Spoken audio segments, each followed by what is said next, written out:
Who do the Philadelphia Eagles have to stop against the Green Bay Packers on Friday to get a Week 1 win in Brazil? We'll get into it coming up next right here on Locked On Eagles.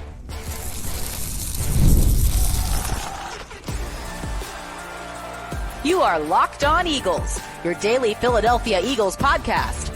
Part of the Locked On Podcast Network, your team every day. Thanks so much for making Locked On Eagles your first listen each and every day. I'm Louis DiBiase, joined as always by Gino Camilleri. We're brought to you by Game Time. Download the Game Time app, create an account, use our code LOCKEDONNFL for $20 off your first purchase. Terms apply. Download Game Time today. What time is it? It's game time, and it's almost game time for the Philadelphia Eagles. They're headed down to Brazil to take on the Green Bay Packers this Friday night to kick off the 2024 season. And, Gino, when you look at the Packers, like, this is a young team, but they're dangerous. They are very good. Mm-hmm. They almost made it to the NFC Championship last year as a 7 seed, beat the Dallas Cowboys, had San Francisco on the ropes. It was a close fourth quarter. I think there are some players on both sides that could really take over the game. I think there's like 4 to 5 players I'm looking at saying the Eagles need to stop that guy from wrecking this ball game.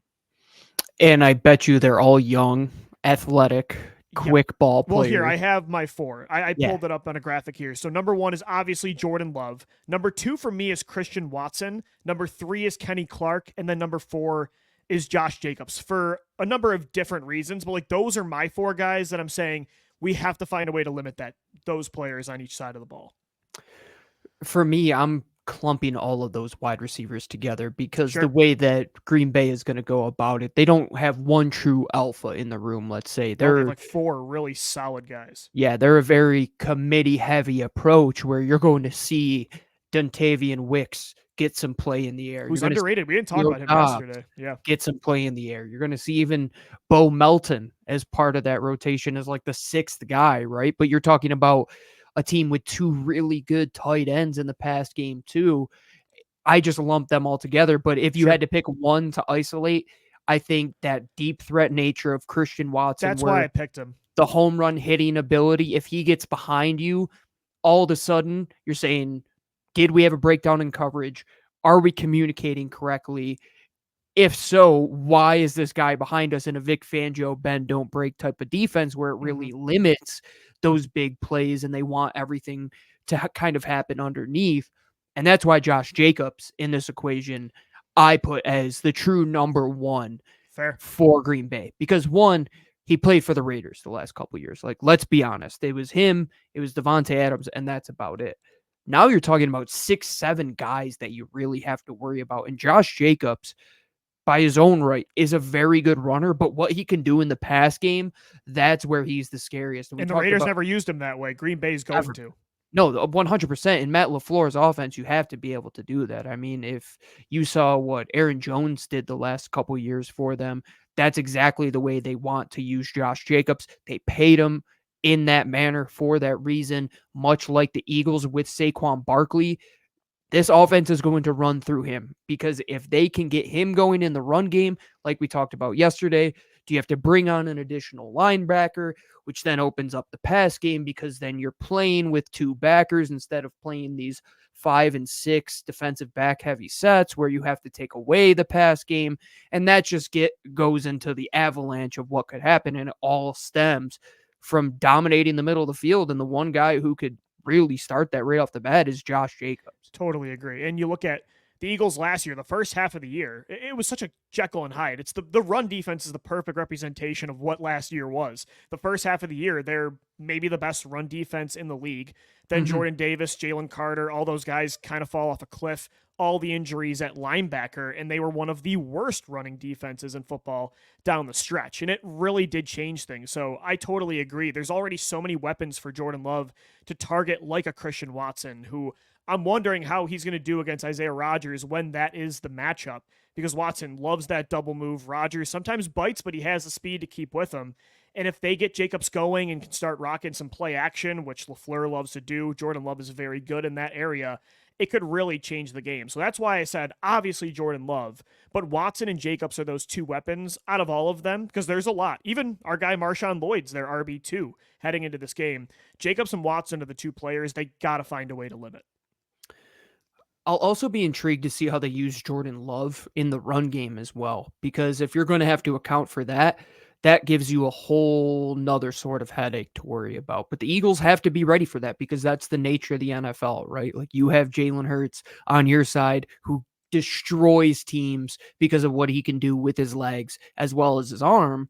Well, Jordan Love, he threw for a boatload of touchdowns last year. He's athletic. He can get outside the pocket. How are they going to use that read game to maybe isolate one of these backers on an island, kind of let the edge players slow play it a little bit to their advantage? But let's flip the ball, Lou. I think you're right with Kenny Clark. Like him, to me, I would say him and Rashawn Gary, like they're a 1A, 1B type of pass rusher where Clark is that true 3 tech, plays between the guard, plays between the center, is going to be somebody that causes havoc that you're going to double team.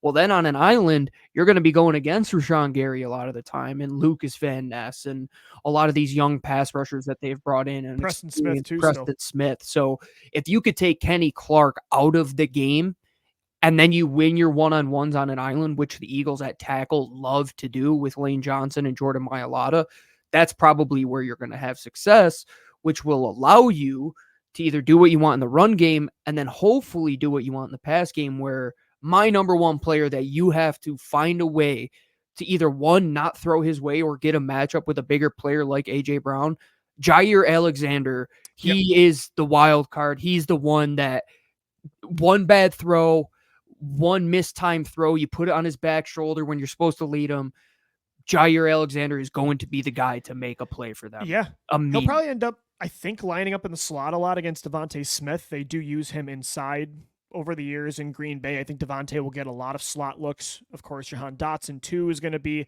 on the inside on Friday night. But yeah, Alexander's a good one to mention. I specifically pointed out Clark on defense just because it's one of the few mismatches I think that Green Bay has the advantage in. I don't want to say Cam Jurgens and Mekhi Becton are going to struggle, but Kenny Clark versus Jurgens and Becton, that might be like the one area Green Bay could have an advantage, at least for the first game. And we were talking about that on yesterday's show, that the communication is going to have to be key for Cam Jurgens and Mekhi Becton. And then all of a sudden you talk about what is Hafley, the new defensive coordinator, going to present, because you have no tape on him. You have to go back to Boston College. Sounds like he's an attacking kind of guy. I mean, so yeah, he's a more 4-3 type of base guy. He's going to allow his defensive backs to kind of play free. We'll see. Jim Schwartz kind of. If Jair Alexander does shadow. I've talked to a couple of my Packers friends, and they said that if anybody is going to do it, Hafley would be the one in the last couple of years to allow him to. So if that's the case, I think they shadow A.J. Brown, and then it's like, all right, let's pick our matchup and go from there. But you can't do anything unless you prevent that A-gap pressure from Kenny Clark. Like, that's where it all stems from. And if I'm Green Bay, I line them up between Mekhi Becton and Cam Jurgens all game long, because you know Landon Dickerson, he's one of the best in the league. You want to get him on the new combination there. That's what any good defensive coordinator is going to want to do, and I think you're right on. Like, that's one area where it could be a mismatch right away. And if the Eagles can't dent that interior and do what they want to do in the run game, well, then Green Bay can sit back, relax, kind of play their hand in the pass game. They also have Xavier McKinney, too, who they signed in free agency. The Eagles are close to getting a deal done with McKinney. Green Bay offered him more, very similar to 2022 when Baltimore won up the Eagles for Marcus Williams. McKinney was almost a bird, and that's a good player, too, that'll probably match up at times against Dallas Goedert. And, yeah, overall, like, Green Bay's defense is very similar to the offense. A lot of good young players that just, I don't want to say are household names yet across the league for other fans, but they're players to keep an eye out for.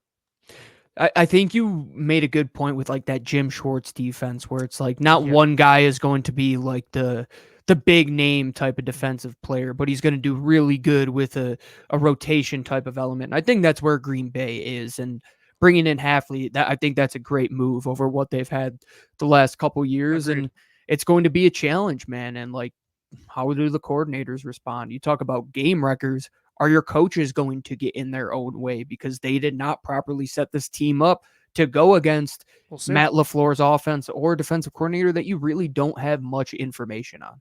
All right, Gino, as we do every year, we're going to do some stat predictions for the Eagles for the entirety of the 2024 season. We'll start with the offense coming up next right here on Locked On Eagles.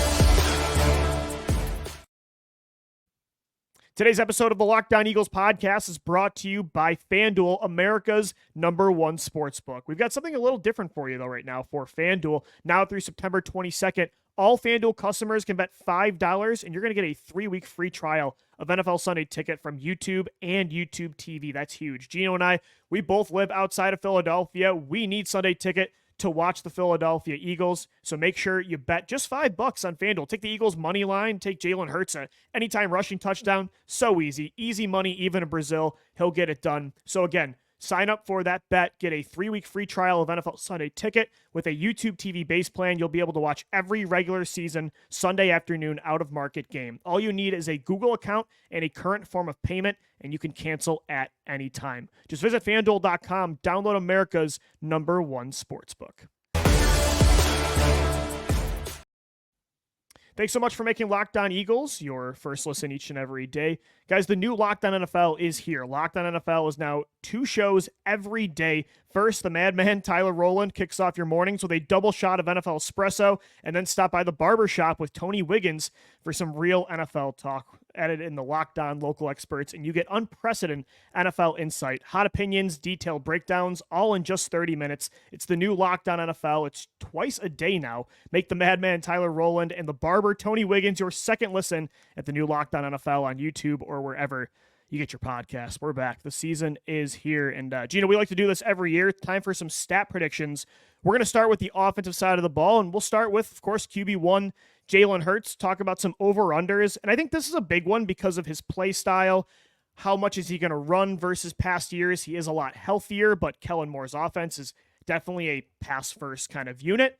He has not eclipsed yet 4,000 yards. Thought he would have got there last year before the collapse. Do you think Jalen Hurts does surpass 4,000 yards in 2024? As you were leading into this discussion, I was thinking I have to just continue to hammer home Jalen Hurts is going to be a 4,000-yard passer until it hits, because I don't want to be on the wrong side of history. I don't want to be saying, oh, you can pick hairs and he might get like 39, 36 and come close. But this is the most support that any Eagles quarterback has had in the 21st century, bar none, with Saquon. If everybody is fully healthy, being Dallas Goedert in that tight end room with the Pro Bowl perennial caliber of his wide receivers and the addition of Jahan Dotson, give me the 4,000 yards. We're going to be on the right side of history. He's been knocking on the door, man. 3,858 last year. He's been so close. He's gotta hit it. Yeah, I think he's going to hit it this year. It's like being at the roulette table, and it's like the number that touches the number you want. I always play number 24. It's my lucky number. It's like 23 hits 3 times in a row. 25, it's like I can't walk away when 24 hits. Like I have to be on the table, and that's kind of what it feels like with that 4,000 yards for Jalen Hurts. So when it comes to passing touchdowns, and I agree, I would take the over. I think this is the year he gets to 4,000 passing yards. Do you think he'll have over 25 passing touchdowns? This is something that Jalen Hurts has never done, but you also got to look at his rushing touchdown totals. 15 last year, 13 the year before, 10 in 2021. So that takes away a lot of it. I don't want to say the tush push is going to be gone this year, Gino, but I will think with Saquon Barkley there, Kellen Moore's more creativity with pre-snap motion in the red zone. I think they will use Hurts and the entire offense trying to score in many ways. And he had 23 passing touchdowns last year. I'm comfortable saying he'll have over 25. I think he has less in the rush game, more in the pass game. I think some of those rushing touchdowns are probably going to turn into short checkdowns to Saquon Barkley. Exactly. Where DeAndre Swift didn't hit home in that element for you last year. And no disrespect to DeAndre Swift, but Saquon Barkley is a different cat. If you listen to Nick Sirianni's press conference today, he said there was a moment in yesterday's practice where Saquon Barkley just made a move that I'm sure your wildest imagination could probably drum up. And he did like the situation from Jersey Shore, put his sunglasses down and looked at the other coaches and said, do you guys see what just happened? And yeah, that's what's going to happen. Like it's going to be an easy check down and somebody's got Saquon Barkley out in the flat, and then boom, he like hits a hezzy on him, and then all of a sudden he marches into the end zone. Yeah, I say 29 is probably a good over 35 plus. I still think he'll have 7 to 10 rushing touchdowns. 30 but should it's not be a good 15. number to target. I would say 30 because like Then you're taking away a lot of the interceptions that he had last year too, which are probably going to cash in for more touchdowns. So I say closer to 30, but I'll say like 28.5 is a good over under for Jalen Hurts. Yeah, so last year he had 38 touchdowns total. He had 15 rushing, 23 passing. I'd say he's got about like 27, 28 passing touchdowns and then about 7 to 10 rushing touchdowns. I think it's not going to be a substantial difference. Like he'll still be used heavily, especially in the red zone with his legs. But I think it'll go down a little bit rushing touchdown and the passing will increase by a bit. So I'm with you on that as well. Over on 4,000 passing yards, over on 25 passing touchdowns. I set the over-under for rushing touchdowns at that double-digit mark at 10. I want to say under, but I almost want to say it's like even. Like 9 to 10 is what I'm banking on. I'll say a little bit under, though. I think he gets 8. I think the Saquon Barkley element is just something that we haven't seen with Jalen Hurts here in Philadelphia. Like we know the tush push is so successful, but are they going to kind of change things up in that regard? Are they going to run plays off of it? The guy that's going to get the ball off of those plays probably is going to be Saquon Barkley.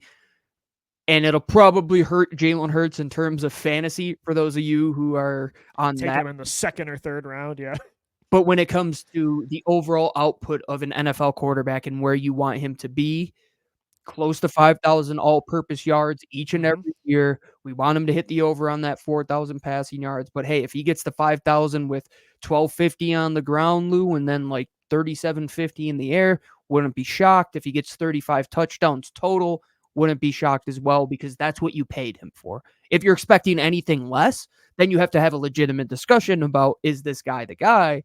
But I think we're far removed from that conversation and closer to where can his ceiling really get to. Agreed. Let's do some Saquon Barkley over-under. So his career high in total scrimmage yards was his rookie season, actually, 2018. It was 2,028 yards, was just an absolute monster. The over-under on that, I'd probably say with so many mouths to feed, it's probably under.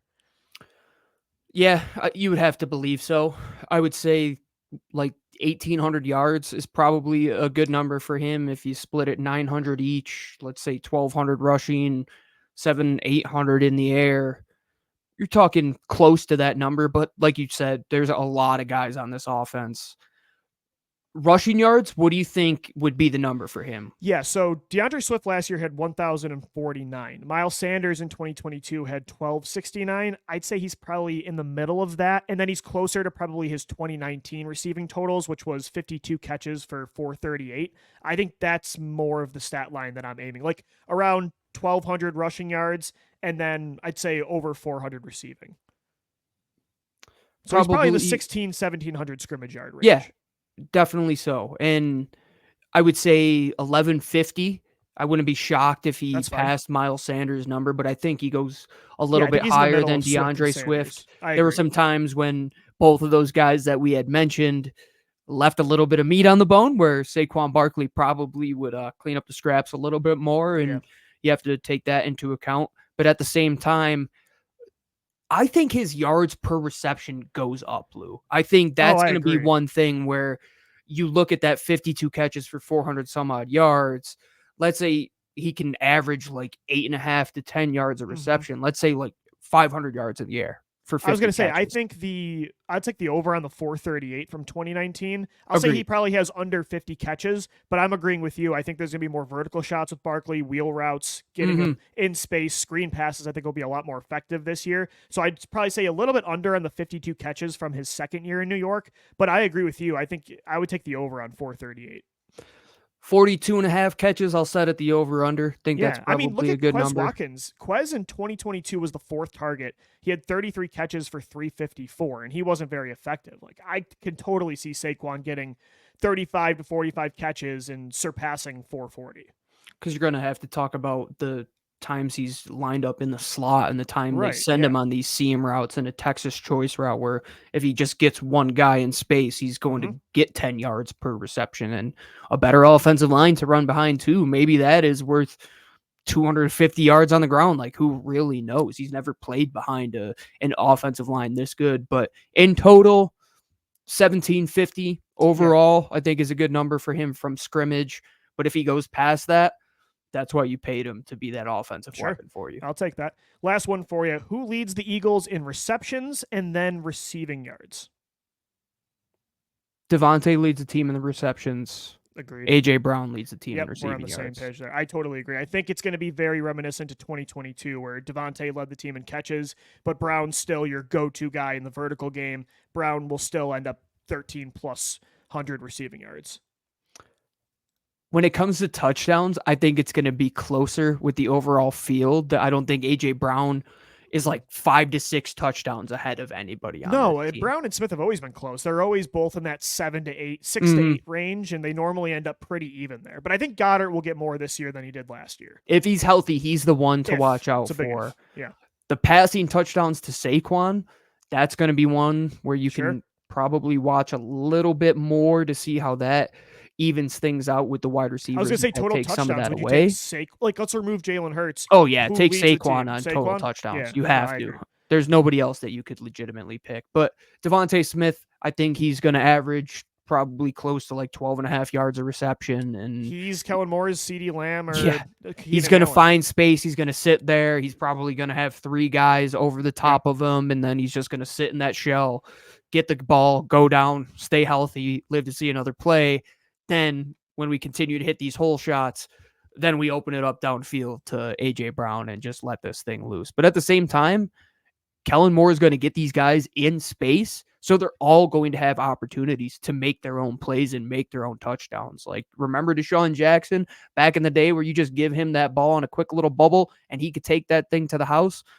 You have that caliber. You just got to move the guys around. You can't just keep your chess pieces in place. And Kellen Moore is going to give these guys a huge bump for all you fantasy sickos out there. Like, I don't know which Eagles to pick, but pick them because they're going to score. Yeah. Defensive stat predictions coming up next. Who leads the Eagles in sacks, interceptions, tackles? We'll get into it coming up next. This episode of LOE is brought to you by our friends over at Game Time. The summer is winding down. That smell in the air, yeah, that's that crisp fall air, which means football's right around the corner, which means the MLB playoffs are right here. The Sixers, the Flyers, all your Philly teams are going to be back. And there's only one ticket marketplace we're going to send you to, and that is Game Time. Game Time has a new feature called Game Time Picks that makes getting tickets for your live events even easier. Game Time Picks filters out all the fluff and shows you the incredible deals on great seats so you don't have to waste your time searching through thousands of tickets. Like I said, the Eagles are back. You want to get down to Lincoln Financial Field once they come back from South America. Go to Game Time today. You can see a panoramic view of your seat in the app without even having to click into the ticket. And they have the lowest price guarantee, or Game Time will credit you 110% of the difference. Take the guesswork out of buying tickets with Game Time. Download the Game Time app, create an account, and use code LOCKEDONNFL for $20 off your first purchase. Terms apply. Again, create an account and redeem code LOCKEDONNFL for $20 off. Download Game Time today. What time is it? Game Time. Locked On Eagles is also brought to you by BetterHelp. What's something that you'd love to learn this year? As an adult, do you make time to learn new things as often as you'd like? Or was that lost in your childhood? Kids are always learning and growing, but as adults, sometimes we lose that curiosity. What's something you'd like to learn? Gardening, a new language, maybe how to finally beat your best friend in bowling, or darts. That's my big thing. Therapy can help you reconnect with your sense of wonder because your back-to-school era can come at any age. If you're thinking of starting therapy, give BetterHelp a try. It's entirely online, designed to be convenient, flexible, and suited to your schedule. Just fill out a brief questionnaire to get matched with a licensed therapist, and if it's not the right fit with that first therapist, you can switch at any time for no additional charge. Rediscover your curiosity with BetterHelp. Visit BetterHelp.com/LockedOn today to get 10% off your first month. That's BetterHelp.com/LockedOn. All right, time to predict some stats for the Eagles defense heading into 2024. A lot of new pieces, young pieces on all 3 levels. Gino, let's start with the defensive line where, I don't know. I have no idea who's going to emerge as the alpha. It feels like a strength in numbers kind of team. A lower floor than in years past, but a pretty high ceiling with Bryce Huff coming in, Josh Sweat trying to rebound, Nolan Smith. Have no idea what we're getting in year 2. Same with Jordan Davis and Milton Williams, Jalen Carter. Who's the guy that leads the Eagles in sacks? I don't think it'll be a huge gap between most of those names I mentioned, but who is the number 1 guy? I want to counter and ask another question before we get to the summation here. Yeah. Do you think anybody has over 10 sacks for the Eagles individualistically? I'll say one does. I would Who probably is it? if I had to bet, I would say no, but I would bet one, and I actually think it's going to be Josh Sweat. Surprisingly, I think Jalen Carter's going to demand a lot of double with teams. me. You're hammering down. You've been saying that for Yeah. years. You said this guy is going to just continue to show out and be that guy and hit his ceiling. Double down, Lou. Like, take the core to You go. picking Sweat too? Yeah, I think when you look at it, and again, I think if I had to bet, I would say nobody gets to 10. But I think maybe one will just squeeze in 10 or 11. And I think it's Sweat because Bryce Huff, I still don't know. I think Sweat's going to play more than Huff. I think Jalen Carter's going to command those double teams. Nolan Smith, I just right now I'm very skeptical of still. I got to see him when the regular season finally hits. Let's see where he's at. So I would say Sweat. And the end of 2022, the first half of 2023, that's a 10-plus sack guy. I want to just hope that last year, at the second half of the year, everybody was struggling. They were all shot mentally and physically, and Sweat will get back to who he was 2022, first half of last year. So I'll say Sweat leads the team in sacks, and I think one guy will push close to 10. I don't think anybody's getting a Hassan Reddick number this year, but I think one should get there, I hope. Josh Sweat, if we were going to bet right now, would have to be the guy we say probably leads the team, and Bryce Huff is right behind him, obviously, right? Yeah, it's close. And if you said Carter too, I'd get it. I just think Carter's the guy everybody's paying attention to. Bryce Huff, the thing with him, you still have to see if he's a full 3-down player, which could that's my hinder some of his value of Same with getting Nolan to the Smith, quarterback. too. Josh Sweat, the way that Vic Fangio is going to use him, I don't think he's ever going to be standing up in coverage. Like, That's a good point, too. He's not going to be that stand-up guy. He His knows job will always be to get the quarterback. Yeah, he's going to have his hand in the dirt, whether it's trying to plug a gap at the B-gap defender as like a 4-eye where he's playing over the tackle, and then he's got to have he's going to spill that play to the outside so the linebackers can clean it up. Or if he's got to get over the top of the tackle and get to the quarterback, he can do that, but he's going to be given these two-way goes where, Lou, if you look what he did in college at Florida State, that's kind of where he played, is more like a true 3-4 type of player where he played as like a two-gapping style defender. He's never not going to be on the field. Like, yeah, they're going to rotate these guys, but if you're talking about, is he a 1-down player? Is he a 2-down player? No, this guy is a 3-down player, which is fighting for a contract extension, by the way. He doesn't have a deal past this year. Hammer home Josh Sweat being the guy to go out there and just... contract's a good point. I didn't even think of that, yeah. If he has 10 sacks and like 15 tackles for loss, man, like, you're extending him all day long. And he's got to hit still those young, numbers. too. No, I totally agree. This isn't a Brandon Graham on his last year. Like, this is, and that's another thing. Brandon Graham's also going to be, Vic Fangio said yesterday he's not on a pitch count this year, but BG's going to be that 4th or 5th guy with Jalix Hunt, 4A, 4B. So I think Sweat's the best bet. It's kind of tough. Again, it's a by committee approach this year, but I'd say it's probably I almost said 94. I forgot he's number 19, which maybe that should take away from it a little bit, but I don't think so. I kind of like that number for a pass rusher. Okay, we both agree with Josh Sweat. Who leads the Eagles in interceptions? I think it's going to be Quinyon Mitchell, but there's a couple good answers you could have for this. Chauncey, another 6. He's going to get another 6 back. I had the graphic ready. What he did in 2022 should just be in your memory. That should be the number that you should want to hit, and why Howie Rose brought him back. This is probably more of a heart pick than a head pick, but Quinyon almost got a pick on his first drive in the preseason.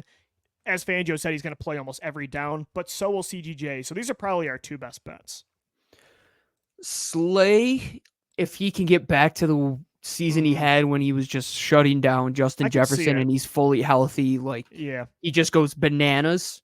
Had a good camp. Could be somebody that threatens that type of 4 to 5 interception range, but man, could redo it because he's just feeding off of the great plays of other people. I mean, maybe say Sidney Brown, like, if he could be that poach type of safety on like the back side of a lot of things, like one of those single high guys. He let's say he's playing like eyes to the football always. Who's going to be the guy that can cover the most range to get to the football? Well, it's Sidney Brown. The guy, he's a rocket ship. Like, that's the way he plays, and that's missing 4 games. That's why I didn't put him in there. But yeah. But the guy that can make those crazy, like, contort your body, play back to the football while you're chasing this corner route and you have no idea where the ball is, but you could just look up and make a play on it.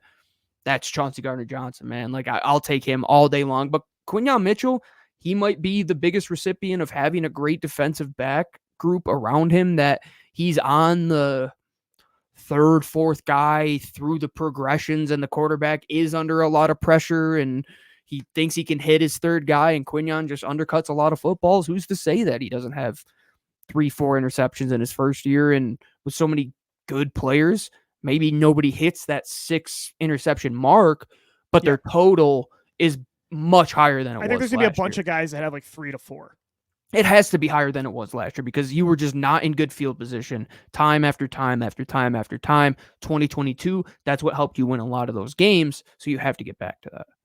All right, Gino, final question. Who leads the Eagles in tackles? And again, this stat doesn't mean much a lot of the time. Useless. Right, but let's just say, I don't know, maybe just overall, like the guy that's most involved, the second and third level of this defense. Like on every play, he's always there. I think, oh man, this is a tough one because if Reed Blankenship was ready to go and like he plays every single, not Reed Blankenship, excuse me, Cooper DeJean. If Cooper DeJean was ready to go and could play every single down, he's going to be in a position where in the pass game, he's around the ball. In the run game, they're going to ask him to fill in the crease and the alley. You can make that argument for him. The linebackers, I think it's going to be too much of a rotation. That's why I said Reed Blankenship, actually. For the same logic you said Cooper DeJean, that's why I had Devin White originally, but I think Blankenship's always going to be on the field. Mm-hmm. I think it's probably Reed. Yeah, he has that role that I was talking about with Cooper DeJean just now locked up. Like, he's the starter to take it and run. And until Cooper DeJean is a full non-sub package player where you could trust him for more than 1 or 2 downs, let's say, Reed Blankenship has been trusted, and he should be trusted. I keep going back to guys that played important minutes in the Super Bowl for you that are under the radar. We were talking about Patrick Johnson for the longest time. Reed Blankenship, like, I know he's not your top-of-the-line star safety, but that's not what he's going to be asked to be in this Vic Fangio type of world. Like, they want to play with less. Right, this stat more represents like the guy that's out there the most, does the dirty work. Is around the football. This is the reliability stat, and I think that's Reed. Yeah, and he doesn't really ever get hurt, and when he does, he comes back pretty quickly, and he hasn't been out for any extended periods of time. So I'll go with Reed Blankenship until we kind of see the linebacker position settle in. Maybe you change that up, but Reed is going to be around the football. He'll probably be in the discussion for the most forced fumbles as well, because he's going to be all around the ball. He has a knack to make plays on it, and unless Jalen Carter has 4 or 5 strip sack fumbles, I think Reed is going to be that guy. Yeah, and I could say Devin White after a week or two and feel like, oh, we've got the old Devin White back. And we know he's going to be that every down linebacker, which he's projected to be, but there's still unknowns with him too, on top of Nakobe Dean and Zach Bond rotating through this. So that's why I think right now the safe bet is Reed Blankenship, but I maybe in a week or two might actually want to change this to Devin. But for now, I'd say Reed for sure. Let us know what you guys think. Hit us up on X at Locked On Birds, at DiBiase LOE, at GC24_football. We're posting all our polls as well on our YouTube community page, so go check that out as well. Got you covered all day long, each and every day, Monday through Friday. Thanks so much for making Locked On Eagles your first listen each and every day. Go make Locked On NFL your second listen. 2 shows now we've got cooking for you with Tony Wiggins, Tyler Rowland. We've got you covered right here on the Locked On Podcast Network. For Gino Camilleri, I'm Lou DiBiase signing off. Thanks so much for downloading, watching, and listening. And let's go Birds. Fly, Eagles, fly.